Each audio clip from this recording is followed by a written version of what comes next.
अंत्योदय के प्रणेता पंडित दीनदयाल उपाध्याय जी की पावन पुण्यतिथि के अवसर पर आयोजित आज के इस पुष्पांजलि और श्रद्धांजलि समारोह के कार्यक्रम में प्रदेश सरकार में मंत्रिमंडल के मेरे वरिष्ठ सहयोगी उप मुख्यमंत्री श्री ब्रजेश पाठक जी, प्रदेश सरकार के जल शक्ति मंत्री और पूर्व प्रदेश अध्यक्ष श्री स्वतंत्र देव सिंह जी, लखनऊ की महापौर श्रीमती सुषमा खड़कवाल जी, महानगर अध्यक्ष आनंद द्विवेदी जी, विधान परिषद के सदस्य और पूर्व महानगर अध्यक्ष मुकेश शर्मा जी, मोहसिन रजा जी, रामचंद्र प्रधान जी, लालजी प्रसाद निर्मल जी,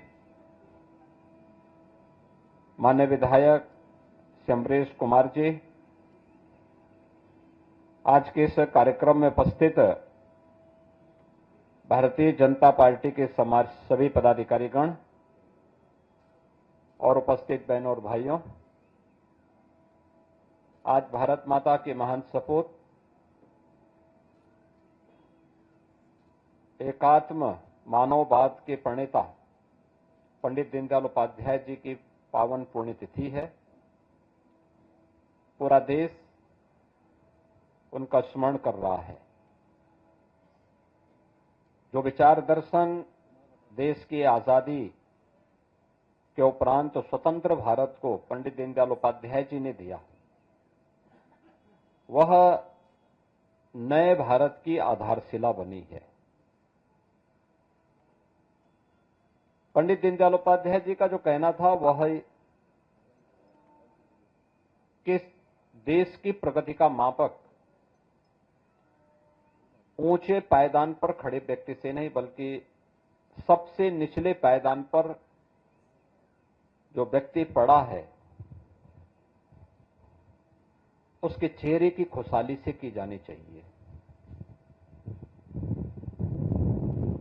उनकी सोच अंत्योदय की सोच थी। अंतिम पायदान पर खड़े हुए व्यक्ति के बारे में हमारी सोच क्या है,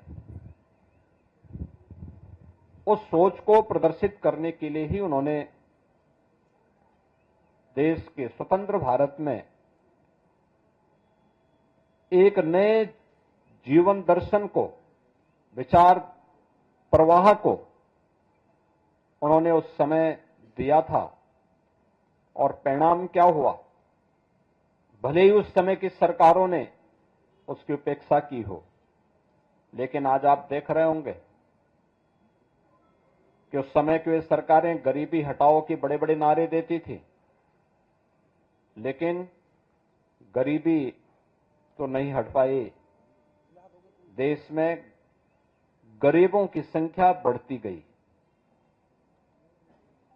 आज आप देख रहे होंगे पिछले 11 वर्ष के अंदर प्रधानमंत्री मोदी जी के नेतृत्व में मोदी जी ने 2014 में जो बातें देश के नागरिकों से कही, उनसे जब पूछा गया कि वास्तव में भारत के विकास का रोड मैप आपके पास क्या है, उन्होंने एक शब्द में उसको कहा था, एक वाक्य में कहा था कि सबका साथ और सबका विकास का। इस सबका साथ जिसमें जाति, मत, मजहब, क्षेत्र, भाषा के आधार पर किसी के साथ भेदभाव नहीं है। देश के अंदर अमीरी और गरीबी की रेखा को समाप्त करते हुए सबको हम एक साथ लेकर के चलेंगे, इस भाव को लेकर के उन्होंने एक नारा दिया। और ये सबका साथ और सबके विकास का भाव ही अंत्योदय का भाव है। अक्सर होता है, इससे पहले आजाद भारत में जो नीतियां बनी, उसने एक बहुत छोटे से तबके को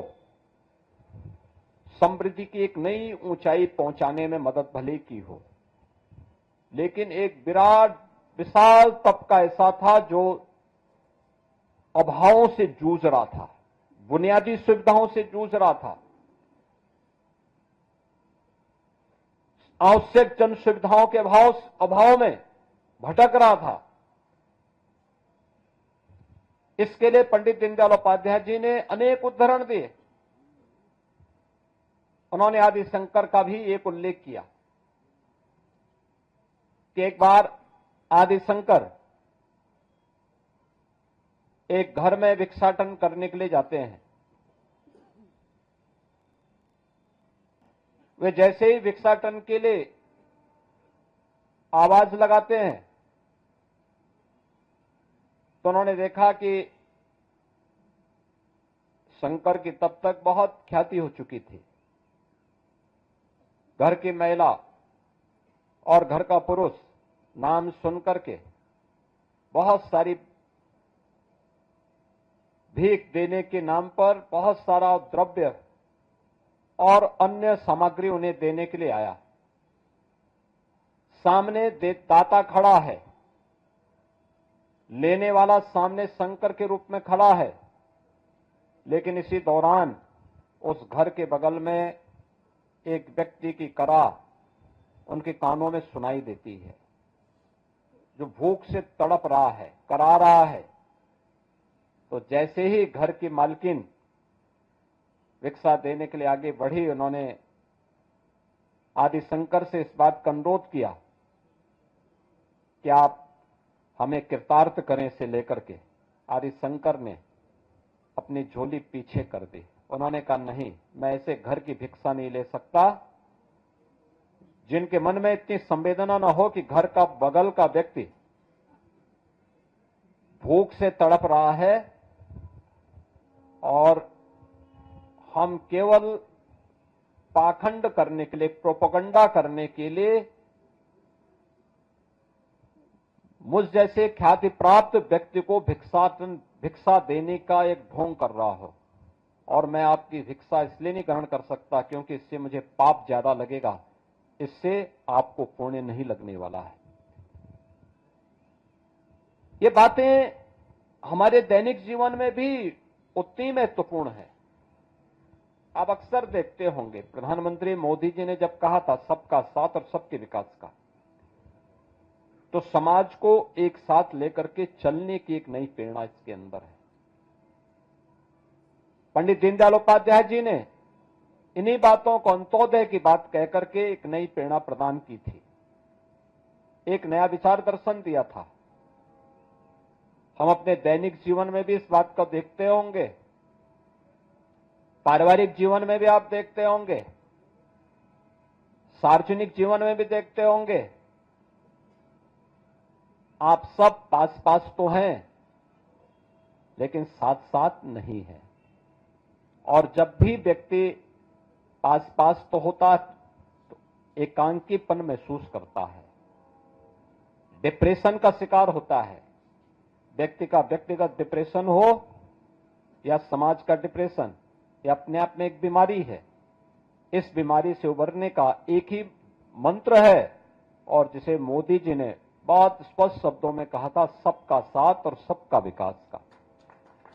ये सबका साथ सबका विकास पंडित दीनदयाल उपाध्याय जी का मंत्र है, और आज उस मंत्र का ही कमाल है कि देश के अंदर 4 करोड़ गरीबों के मकान बन गए।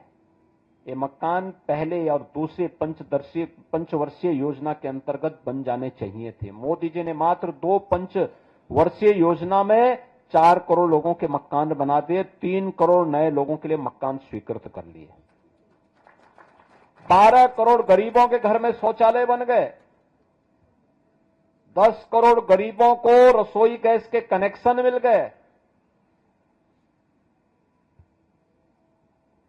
50 करोड़ लोगों को आयुष्मान भारत के अंदर 5 लाख रुपए प्रतिवर्ष स्वास्थ्य बीमा का कवर मिल गया। 80 करोड़ लोगों को फ्री में राशन की सुविधा का लाभ उनकी विपत्ति के समय उपलब्ध कराया गया। करोड़ों लोगों के घर में बिजली के कनेक्शन पहुंच गए। हर घर नल की योजना क्रियान्वित हो रही है। इसका एक पक्ष कि सरकार ने सोचा और अपने तंत्र के माध्यम से उसका प्रभावी क्रियान्वयन किया। और दूसरा पक्ष उसका ये भी है, जो लोग कर नहीं पाए वे प्रश्न क्या उठाते हैं कि साहब पाइप पहुंचाने के लिए सड़क खोदी गई लेकिन गड्ढे बंद नहीं हुए। भाई पाइप खोदने के लिए, पाइप पड़ने के लिए सड़क तो खुदेगी ही खुदेगी। और याद करना, कोई भी नया निर्माण बिना तोड़ फोड़ के नहीं होता है। जब टूट फूट होगी फिर उसका निर्माण होगा, तब नया निर्माण आपके सामने फिर आएगा। और वही नकारात्मकता जो आप देख रहे होंगे, जो लोग कर नहीं पाए, आज वे महाकुंभ के बारे में वही दुष्प्रचार करते हैं। कहते हैं साहब वीआईपी दर्शन हो रहे हैं। वीआईपी दर्शन क्या हो रहे हैं? कुंभ में तो हर व्यक्ति आएगा, वहां तो किसी के साथ कोई भेदभाव नहीं है। न जाति का भेद है, न पंथ का भेद है, न क्षेत्र का भेद है, न भाषा का भेद है। पूरा देश आ रहा है और 29 दिन में 45 करोड़ श्रद्धालु अब तक वहां स्नान कर चुका है। आप मुझे बताओ, भारत और चीन के बाद किसी देश के पास 45 करोड़ की आबादी निवास करती है क्या? और एक अस्थायी शहर में 45 करोड़ श्रद्धालु आकर के डुबकी लगा करके चला जाए तो इससे बड़ी बात और क्या हो सकती है। लेकिन जिनको नकारात्मकता फैलानी है, और नकारात्मकता फैलाने वाले कौन लोग हैं? ये नकारात्मकता फैलाने वाले वही लोग हैं जिन्होंने जीवन भर बीवीआईपी ट्रीटमेंट लिया है, सरकार की बीवीआईपी सुविधाओं का उपभोग किया है। और किया ही नहीं, आने वाली पीढ़ी के लिए भी एक रास्ता खोलने का प्रयास किया था उन्होंने कि वे तो ले ही ले, लेकिन उनकी आने वाली पीढ़ी भी इस सुविधा का उपभोग करे, जैसे देश उनका बपोती हो। ये वही लोग हैं जो नकारात्मक पैदा करके भारत और सनातन धर्म के विरोध में अपने आप को सदैव खड़ा कर, सदैव उसके खिलाफ दुष्प्रचार करने में मशगूल रहते हैं। ये वही लोग हैं जो इस प्रकार का दुष्प्रचार कर रहे हैं। 4 करोड़ परिवारों को मकान मिल गए, उनके सिर ढकने के लिए एक आवास मिला, पहली बार मिला। कहते साहब अभी इतने लोग बाकी हैं। अरे हमने 4 करोड़ दे दिए हैं, बाकी जो बचेंगे 3 करोड़ उन लोगों के लिए मकान स्वीकृत कर लिए गए हैं, वह भी बहुत जल्दी बनने वाला है। और इसीलिए आज के इस परिप्रेक्ष्य में पंडित दीनदयाल उपाध्याय जी की प्रासंगिकता, उनके विचार दर्शन की प्रासंगिकता उतनी ही महत्वपूर्ण है, जिन्होंने हमें इस बात के लिए प्रेरित किया था कि नहीं, हमें पास पास भी रहना है और साथ साथ भी चलना है। और ये पास पास और साथ साथ चलने की जो प्रवृत्ति है, यही वास्तव में अंत्योदय की एक नई प्रवृत्ति है, उसकी परिणति है। और वही समाज में खुशहाली का मार्ग और समृद्धि का मार्ग प्रशस्त कर पाएगा। आज के इस अवसर पर मैं पंडित दीनदयाल उपाध्याय जी की इस पावन पुण्यतिथि के अवसर पर उनकी पुण्य स्मृति को नमन करता हूं। उन्हें प्रदेश सरकार की ओर से विनम्र श्रद्धांजलि अर्पित करता हूं। धन्यवाद। जय हिंद।